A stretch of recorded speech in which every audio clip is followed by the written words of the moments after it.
하나님의 말씀 구약 성경 열왕기상 11장 36절입니다. 오늘 저녁에 하나님께서 저와 여러분에게 주시는 말씀은 열왕기상 11장 36절 한 절 말씀입니다. 구약 533페이지 전후에 있습니다. 구약 533페이지 전후에 있습니다. 다 찾으셨으면 제가 봉독하겠습니다. 그 아들에게는 내가 한 지파를 주어서 내가 내 이름을 두고자 하여 택한 성 예루살렘에서 내 종 다윗에게 한 등불이 항상 내 앞에 있게 하리라. 우리 성경 아카데미 성경 개관에 대해서 우리가 올 저녁에 살펴보고 있습니다. 특별히 오늘은 열왕기상, 열왕기하에 대해서 하나님께서 우리에게 부어주시는 이 성경을 통하여 우리에게 알려주시는 전반적인 진리에 대해서 한번 조망하고 우리가 개론적으로 말씀을 살펴보도록 하겠습니다. 이 말씀을 통해서 저도 그렇고 우리 모든 성도님들도 역사서를 통해서 하나님이 우리에게 보여주시는 것이 무엇인가에 대한 분명한 깨달음을 가지고 하나님의 말씀을 가까이 하는 주의 성도들이 다 되시기를 바랍니다. 열왕기상하의 상하를 한마디로 요약한다면 왕들의 역사라, 그렇게 요약을 해서 말씀드릴 수 있겠습니다. 자, 그런데 제가 솔직히 말씀을 드린다면 열왕기상하를 읽다 보시면 좀 굉장히 답답한 그러한 마음이 저도 신앙이 어릴 때는 좀 들었고요, 아마 우리 성도님들도 열왕기상하를 볼 때마다 좀 답답하다, 좀 깝깝하다 하는 그런 생각이 드실 겁니다. 왜냐하면 왕들이 등장할 때마다 사람들은 어떤 심리가 있습니까? 기대를 한다고 말입니다. 하나님이 이런 왕을 세우셨을 때에는 하나님께서 어떻게 역사하실까라고 기대를 가지게 되는데, 이내 기대가 우리에게 희망이 되고 소망이 되는 것이 아니라 실망으로 드러나게 되는 것을 볼 때가 많이 있기 때문에 그렇다. 그래서 이러한 열왕시대도 북쪽 이스라엘은 아수르에 의해 가지고 BC 722년에 멸망을 당하였고요, 남쪽 유다는 BC 586년에 바벨론의 포로로 잡혀가면서 열왕기하가 끝이 나는 것을 우리가 본다는 거죠. 제목은 왕들의 역사이지만 실상적인 내용은 한마디로 말하면 실패의 연속이라고 해도 과언이 아니라는 겁니다. 자, 그런데 이러한 긴 실패의 역사 속에서 소망의 빛이 되는 하나님의 말씀이 딱 한 말씀이 있는데, 그 말씀이 바로 제가 오늘 읽어드렸던 본문의 말씀이라는 겁니다. 오늘 본문 하반절에 보시면 그랬습니다. 내 종 다윗에게 한 등불이 항상 내 앞에 있게 하리라. 이 말이 무슨 말입니까? 이 말씀은 하나님께서 하나님의 택한 백성들을 절대로 포기하지 않으신다는 겁니다. 구약의 이스라엘 백성들을 포기하지 않으셨던 하나님께서 신약의 하나님의 택한 모든 백성들을 결코 포기하지 않겠다. 너는 넘어지고 실패하고 죄를 짓고 세상 가운데서 그렇게 주님을 잊어버리고 산다 할지라도 칼빈이 주장했던 교리와 같이 성도의 뭡니까? 견인. 여러분 견인차 아시죠? 견인차. 차가 고장이 나면 신고를 하면 견인차가 와가지고 그 고장난 차를 딱 고리에 걸어가지고 끌고 간다고 말입니다. 하나님께서는 하나님의 택한 백성들을 결코 포기하지 않으십니다. 이걸 우리가 믿어야 됩니다. 그리고 주님의 구원의 역사를 끝까지 이루어 가시겠다는 그 약속을 우리 주님께서는 절대로 포기하지 않으신다. 오늘 우리는 이 한 줄의 약속 위에서 열왕기상하 전체를 한번 살펴보는 저와 여러분이 되어야 됩니다. 우리가 지난주에 저와 여러분이 룻기서와 사무엘 상하에 대한 그러한 개론을 살펴보았습니다. 여러분 기억나십니까? 기억이 나나요?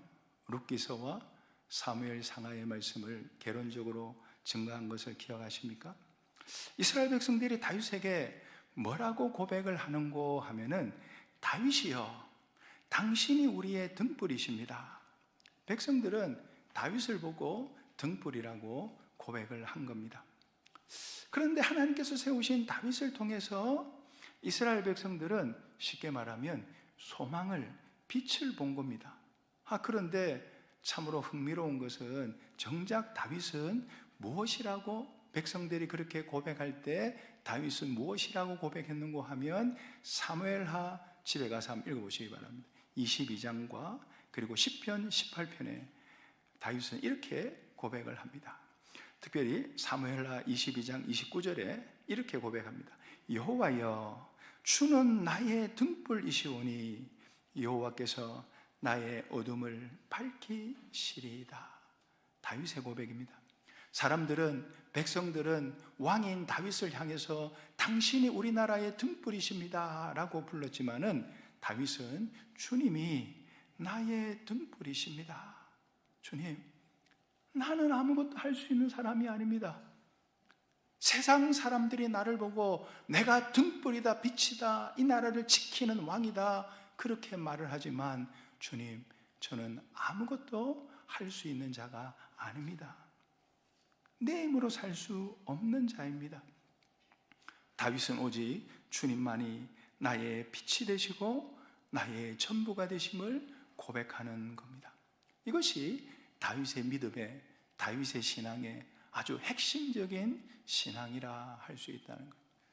이걸 교리적으로 단어를 제가 한번 찾아보니까 신본주의라, 하나님 중심주의라, 또 하나님께 영광 돌리는 영광주의라, 그렇게 말을 할 수 있겠습니다.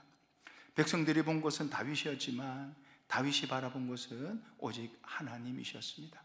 그러니까 결국 백성들도 이러한 선한 왕 다윗을 통해 가지고 주님의 밝은 빛을 보게 되는 겁니다. 그래서 오늘 본문 열왕기상 11장 36절에서 하나님께서 하시는 말씀이 굉장히 엄중한, 아주 의미심장한 그러한 말씀이라는 거예요. 나라가 분열이 되고요, 남과 북으로 분열이 되고요, 왕들이 실패하고요, 역사가 무너지는 그 한가운데서 하나님은 지금 이스라엘 백성들을 향해서 선언을 하고 있다는 겁니다. 내 종 다윗에게 한 등불이 항상 내 앞에 있게 하리라. 이것은 다윗의 계통을 통하여, 다윗의 왕통을 통해 가지고 누가 오신단 말입니까? 예수 그리스도, 메시아, 예수 그리스도를 보내시겠다는 그러한 구원의 약속이라는 거죠. 이미 이 구원의 약속이라는 것은, 이 구약의 약속이라고 하는 것은 성취되었고요, 우리 주님은 다윗의 등불을 끄지 않으시겠다고 구원의 역사를 하나님께서는 포기하지 않으시고 끊임없이 계속해서 이 구원의 역사를 지금도 이루어 가고 계시고요, 우리 수산교회를 통해서 이 구원의 역사를 이루어 가고 계시고요, 우리 한국의 교회, 전 세계 하나님의 교회를 통해서 이 구원의 역사는 계속해서 진행 중에 있다는 것을 우리는 알아야 되겠다. 자, 그래서 세 번째는 이러한 복잡한 역사 가운데 하나님의 그 기준이라고 하는 것은 굉장히 단순합니다. 여러분, 제가 앞에서 말씀드린 바와 같이 열왕기 상하라고 하는 것은 읽기가 참 곤란한, 좀 어려운 그러한 성경입니다. 왕들의 이름이 너무나도 많이 나오거든요. 우리가 보통 북쪽 이스라엘 왕들이나, 제가 북쪽 이스라엘 왕들 제위표, 남쪽 왕들의 제위표 제가 한번 나눠드렸죠. 보시니까 한 몇 명이나 됩니까? 약 40명 정도 되는 왕들이 번갈아 가면서 그렇게 열왕기 상하에는 기록이 되어 있다는 겁니다. 더구나 이 기록하는 방식이 굉장히 복잡해요. 북쪽 이스라엘 왕 누가 즉위하던 해에 남쪽 유다에서 누가 왕이 되었다, 이런 식으로 남북을 왔다 갔다 하면서 기록이 되어 있기 때문에 이 기록이 굉장히 복잡하게 되어 있다는 겁니다. 그런데 이 복잡한 역사 속에서 하나님의 평가 기준은 아주 놀랍도록 단순하다는 겁니다. 하나님이 뭘 봤습니까? 왕들을 평가할 때 경제력을 봤나요? 야, 너가 나라를 얼마나 백성들이 굶지 아니하고 경제적으로 부유하게 만들었느냐? 경제력을 봤나요? 군사력을 봤나요? 아니면 외교를 얼마나 잘하는지 외교력을 하나님께서 평가하셨나요? 그게 아니라는 거예요. 성경은 하나님께서는 이 왕들을 평가하실 때에 딱 하나의 기준을 썼습니다. 다윗의 길로 행했느냐? 다윗의 길로 행하지 아니했느냐? 다윗의 길이 아니면 무슨 길입니까? 여로보암의 길로 행했다. 성경에 보면, 구약 성경에 보면 그렇게 나오죠. 평가의 기준은 간단합니다. 다윗의 길로 행하였느냐, 행하지 않았느냐, 이겁니다. 북쪽 이스라엘에는 여러분 선한 왕이 한 명이라도 있습니까?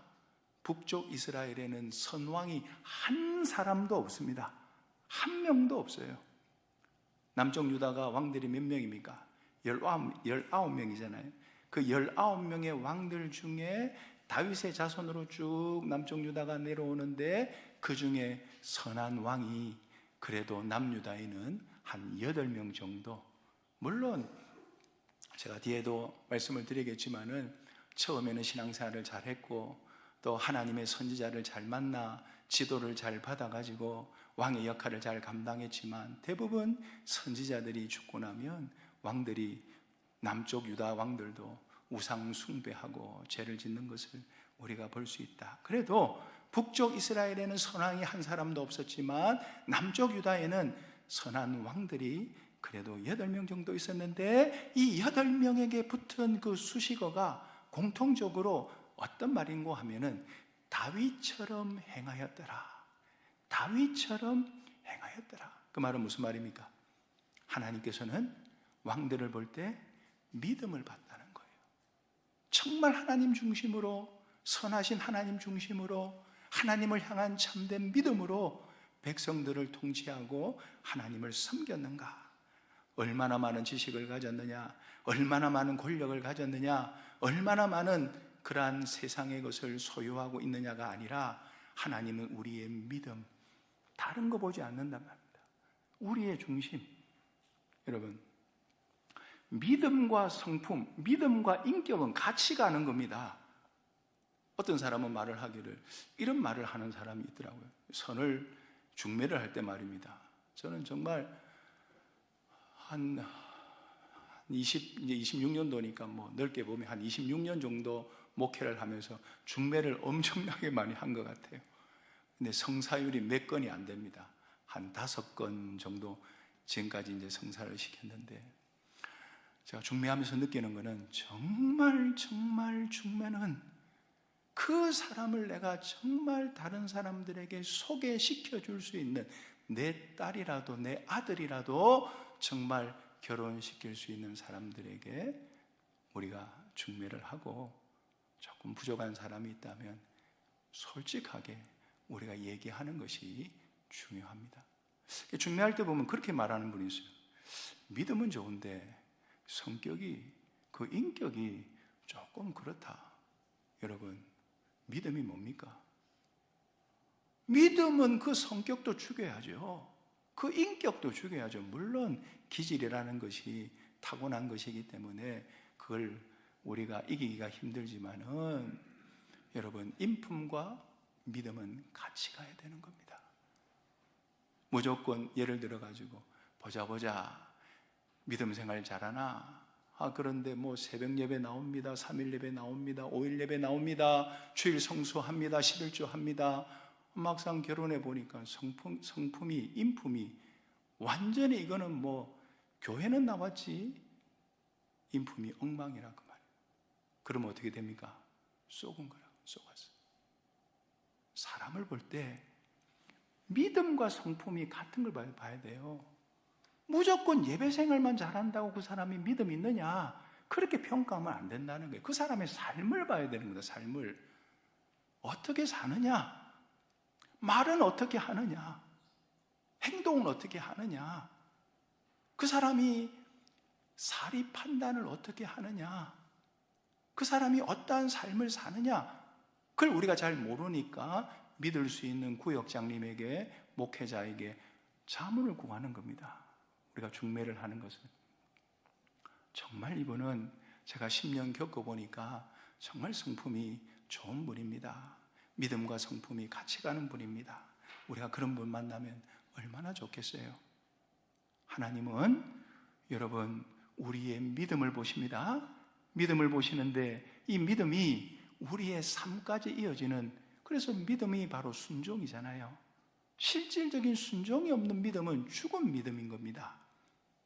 내 성격도 죽이고 내 욕심도 죽이고 내가 가지고 있는 기질도 죽이는 게 믿음이지, 믿음 있다 하는데 인격은 그야말로 참으로 세상에 내놓기가 부끄러운, 우리 수산교회는 그런 분이 없지만은 만약에 그런 분이 있다면, 우리 교회 말고 말입니다, 바깥에 그런 분이 있다면 그거는 솔직하게 말해야죠. 믿음이 없다고 말해야 됩니다. 5월 집회, 8월 집회, 새벽 예배, 수요일, 금요일, 주일 다 지킨다 할지라도 실질적인 삶 속에서 다른 사람들을 섬기지 못하고 낮아지지 못하고 모든 사람을 주님의 사랑으로 사랑하지 못하는 그 사람을 가리켜서 아이고 저 사람이 믿음 있다 말할 수 있습니까? 목회자도 마찬가지라는 거예요. 우리 목회자가 정말 먼저 그런 모습을 보여야 되겠어요. 삶 속에서 감동이 나와야 되는 거예요. 우리가 성령의 감동을 받아가지고 사는 것처럼 우리의 모습을 통해서 저 사람의 삶의 모습을 보니까 나도 수산교회 가고 싶다, 나도 수산교회 가서 신앙생활 하고 싶다. 그래서 제가 목회하면서 여러 가지 우리 성도님들에게 부탁하는 게 있는데, 하나가 뭔가 하니까 여러분 우리가 사랑을 가지고 죄의 문제가 아니면, 정말 중요한 문제가 아니고, 이 죄가 아니고 의가 아니고 이 하나님과 화친에 전혀 문제가 없다면 여러분 양보해 주세요. 믿음이 연약한 사람들에게 양보해 주세요. 낮아지세요. 섬기세요. 그런 교회의 사람들이 올 때, 그러나 우리가 악한 것을 볼 때는 우리가 조심해야 됩니다. 그래서 설교를 해보니까 목사님이 예수 믿는 사람들이 말입니다, 센물 같답니다. 센물. 사람들이 굽신굽신하고 인사 잘하고 겸손하고 착하고 잘 섬기고 주님의 사랑으로 사랑하는데, 그래가지고 이 센물이 말입니다, 노릿노릿해가지고 근데 삼켜버리면 어떻게 됩니까? 속에 다 타버린다 그 말이에요. 외유내강. 우리 예수 믿는 사람들은 외유내강이 돼야 된단 말입니다. 그 말이 무슨 말이냐? 진리 앞에서, 하나님 앞에서, 그때도 진리와 하나님의 문제가 생길 때에도 우리의 방식은 겸손과 사랑과 그 사람을 향한 긍휼과 자비의 마음으로 애타게 우리가 얘기하는 것이 신자의 바른 자세라 그 말입니다. 누가 죄를 지으면 아이고 성도님 만약에 신방을 갔다면 그거를 막 야단치고 뭐라 할 게 아니라, 얼마나 힘들고 어려우면 그렇게 되었습니까? 성도님, 그러나 이런 죄는 하나님이 기뻐 안 하십니다. 저도 회개하고 우리 성도님도 이것을 할 수 있습니다. 고칩시다. 말 한마디가 여러분 세상에도 천냥빚을 갚는데요. 회개해, 고쳐, 넌 몰라, 배워야 돼. 배우긴 누구한테 배웁니까? 성령님에게 배워야지, 하나님께 배워야지. 말 한마디가 사람의 마음을 좌지우지한다. 저부터가 모든 사람들을 대할 때에 겸손함으로 하나님의 말씀을 가지고 정말 저분도 주님의 사랑으로 주님의 말씀으로 살기를 원하는 마음으로 그렇게 우리가 사람들을 상대하고 나아가야 된다. 교회가 만약에 이것이 없다면 여러분 절대로 그 교회는 주님이 기뻐하시는 교회도 아니고 다윗의 길로 걸어가는 교회도 아니다. 물론 의분이 있을 수 있지만 그 의분도 그 사람의 구원에 유익되도록 우리가 의분을 가져야지, 무조건 옳은 것이라고 해서 막 고함을 지르고 그러면 안 된다면, 우리 수상교회는 그런 분이 안 계시지만 우리가 그런 마음을 가져야 됩니다. 사람들을 대할 때. 네 번째가 여로보암의 죄입니다. 여러분, 북쪽 이스라엘의 초대 왕이 누굽니까? 여로보암입니다. 여로보암이 얼마나 악한 왕인지 제가 시간이 없으니까 읽지를 못하니까 여러분 기록을 해주세요. 열왕기상 12장 25절에서 33절까지 꼭 집에 가서 한번 읽어보시기 바랍니다. 여로보암이 어떤 악한 죄를 지었느냐 하면은 제가 설명을 드리면, 첫 번째는 금송아지를 2마리를 만들어 가지고 그것이 백성들에게 말하기를 이것이 너희들을 인도한 신이다 라고 하면서 금송아지를 숭배하게 했습니다. 왜냐하면 여러분 저를 한번 보시기 바랍니다. 북쪽 이스라엘이니까 북쪽에 있겠죠. 그렇잖아요. 남쪽 유다는 예루살렘을 근거로 해가지고 남유다로 이렇게 나라가 조성이 되었습니다. 르호보암을 통해서. 그런데 북쪽 이스라엘 백성들이 예배할 때는 성전이 어디 있어요? 남쪽에 있어요. 남쪽에. 그러니까 여로보암이 이 정치인이다 보니까 생각하기를, 아이고 이 백성들이 예배드리러 만약에 예루살렘으로 갔다가 돌아오지 아니하면 어떻게 될까? 그리고 이 북쪽 이스라엘을 싫어하면 어떻게 할까? 깸을 쓴 겁니다. 아주 악한 깸죠. 그러니까 여로보암이 이렇게 생각을 해가지고 이 길을 그냥 차단을 해놓은 겁니다. 그래가지고 최남단과 최북단에다가 하나님의 제단을 자기 마음대로, 중요한 건 여로보암 마음대로 세운 거예요. 열왕기상 12장 29절에 보면 하나는 베델에 두고 그 단을, 하나는 단에 두었다고 그 두 장소에 대해까지 말씀을 하신 겁니다. 여러분, 구약은 육체의 시대이기 때문에 하나님 앞에 예배 드릴 때는 성전에 가서 예배를 드려야 되는 겁니다. 그런데 여로보암 자기가 뭐라고 하나님의 성전이 있음에도 불구하고 베델과 단에다가 제단을 쌓고 남쪽 유다로 내려가지 말라고 이렇게 악하게 이스라엘 백성들을 다스렸다는 거예요. 또 하나는 12장 31절에 보면 산당을 짓습니다. 산당이라는 것은 산에다가 신전처럼 무당집을 만드는 겁니다. 이런 당을 만들어 두고 사람들이 거기서 북쪽 이스라엘 백성들이 제사를 드리도록 예배를 하도록 그렇게 했는데, 여러분 구약의 제사장은 무슨 자손이 제사장이 돼야 됩니까? 레위 자손들이 제사장이 돼야 됩니다. 그게 구약의 말씀이고 하나님이 정하신, 모세를 통해 가지고 십계명과 율법을 주실 때 하나님이 그렇게 말씀을 하셨다 그 말이에요. 하나님께서는 반드시 레위 지파에서 제사장이 나오도록 했는데 여로보암이 하나님의 말씀은 완전히 지워버리고 레위 지파 말고 자기 마음대로 아무나 제사장으로 삼았다는 거예요. 열왕기상 12장 33절에 보면 또 뭐냐, 저가 자기 마음대로 정한 달 곧 8월 15일로 이스라엘 자손을 위하여 절기로 정하고 베델에 쌓은 단에 올라가서 분향하였더라. 여러분, 성경에 남유다의 절기 가운데 8월 15일이 있습니까? 없다 그 말이에요. 몇 월이죠? 7월 15일이라 그 말이에요. 이것도 자기 마음대로 여호와의 절기를 바꾸어 가지고 유다의 절기와 비슷하게 한 달 정도 늦게 8월 15일로 정했다는 거예요. 그래가지고 남쪽 유다가 생각이 안 나도록 북쪽 이스라엘에서 그렇게 했다. 날짜도 자기 마음대로 바꾸고 마음대로 절기를 만들고 마음대로 단을 쌓아가지고 예배드린다고 그렇게 했다는 겁니다. 이렇게 여러 가지 죄가 초대왕, 분열 왕국의 북쪽의 초대왕 여로보암이 지은 죄라는 겁니다. 여러분, 이것을 말씀드리는 이유는 열왕기 상하 중에서 이제 열왕기 하에 가시면 북쪽 이스라엘이 멸망을 당하는데, 아수르에 의해서 멸망을 당하게 되는데, 그때 멸망할 때까지 이 여로보암의 죄를 깨뜨린, 이 여로보암의 죄를 개혁한 왕이 단 한 명이라도 있었습니까? 아무도 없었어요. 모든 왕들이 여로보암이 만들어 놓은 그 죄로 고수하고 나아갔다는 겁니다. 남과 북이 갈라진 것이 우리가 시간적으로 보면 BC 931년으로 보통 계산을 하는데, 북쪽 이스라엘이 아수르에 의해 가지고 멸망당한 것이 BC 722년이니까 몇 년입니까? 200년하고도 9년이라 그 말이에요. 여로보암이 분열 왕국의 북쪽 이스라엘의 초대 왕이니까 여로보암부터 시작해가지고 209년 동안 단 한 명의 왕도 여로보암이 지은 죄를 벗어난 사람이 아무도 없다. 한 명도 없었다.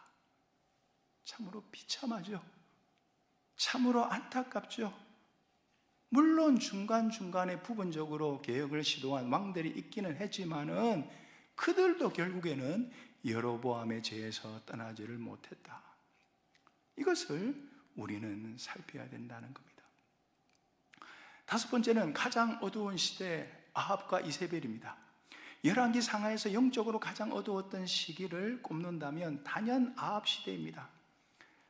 아합은 오므리 왕조의 왕인데, 오므리 왕조 자체가 모든 왕조 중에 가장 악했고요, 그 가운데서도 가장 악한 왕이 누구였는고 하면은 바로 아합 왕이었다는 겁니다. 그런데 여러분, 아합이 왕으로 있을 때 유다의 왕이 누구였습니까? 남유다의 왕이 여호사밧이었다는 거예요. 그러니까 저는 이게 참 안타깝습니다.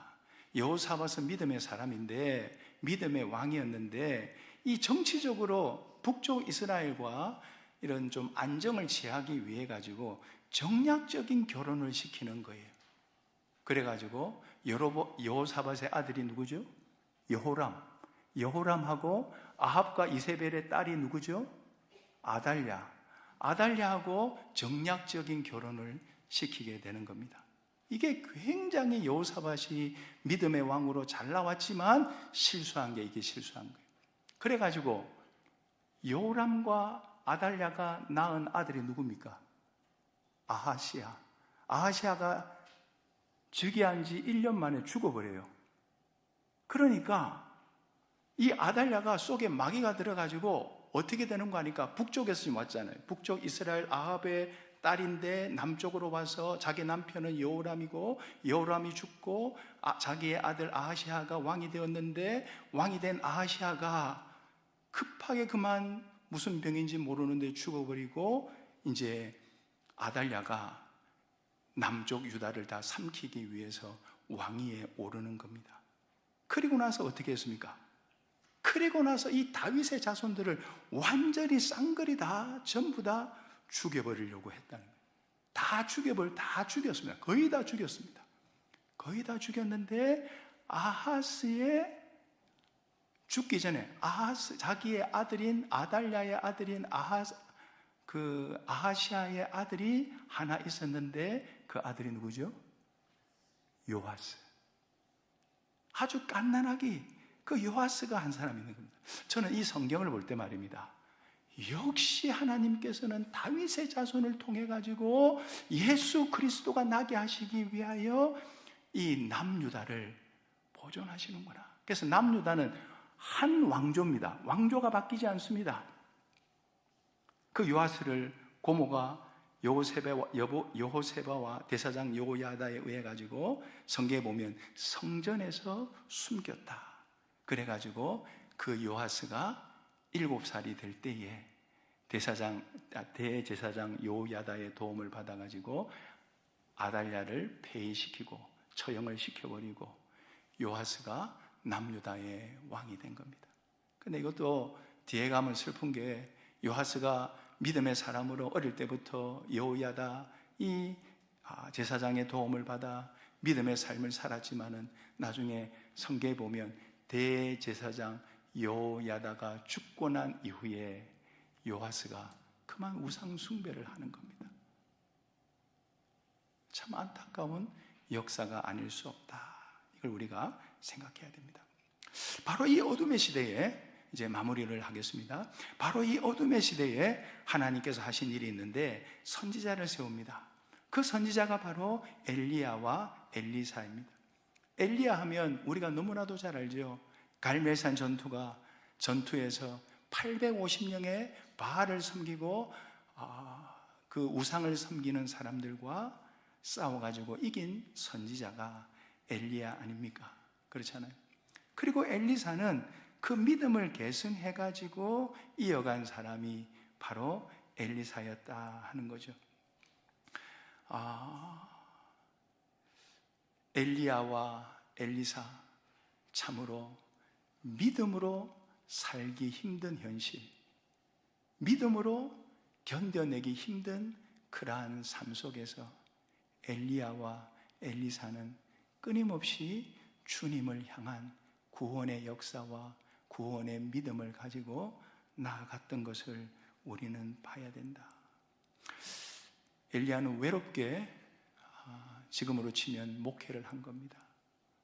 물론 주님 앞에 그러잖아요. 이세벨이 위협을 할 때에 로뎀 나무 아래까지 도망을 가서 주님, 하나님 죽여주세요. 차라리 죽는 게 낫겠습니다. 그러니까 우리 하나님께서 위로하시고 뒤에 말씀하시기를 너와 같은 자를 내가 7,000명을 남겨두었다. 자기는 혼자라고 생각했지만 여러분, 이 말씀을 볼 때에 우리는 오늘 시대를 살펴봐야 됩니다. 저는 이 시대 우리 교회의 역할이 바로 엘리야와 엘리사의 역할이라고 생각합니다.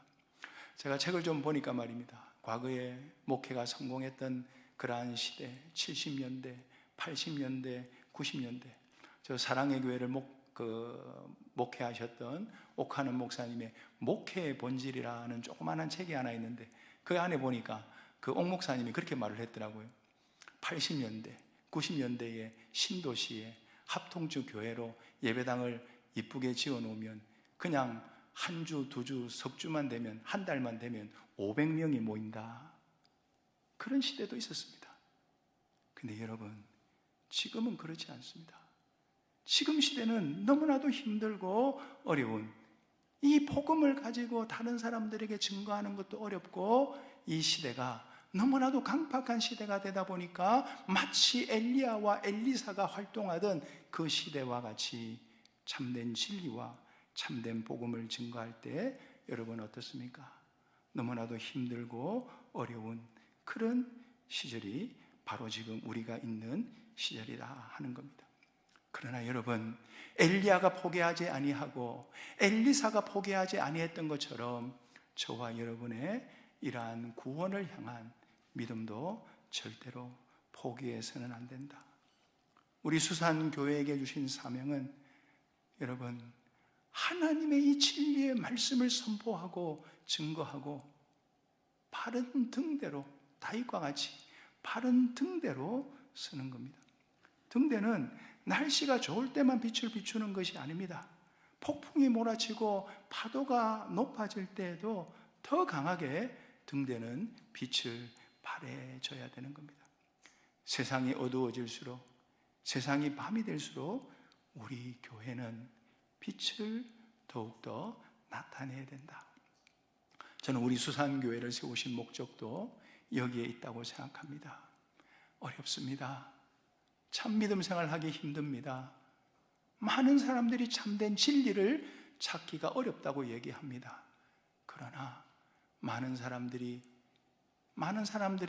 아니라 할지라도 우리가 한 사람 한 사람들에게 복음을 전하면 그 사람들이 참된 복음을 들으려면 저 수산교회로 가야 돼.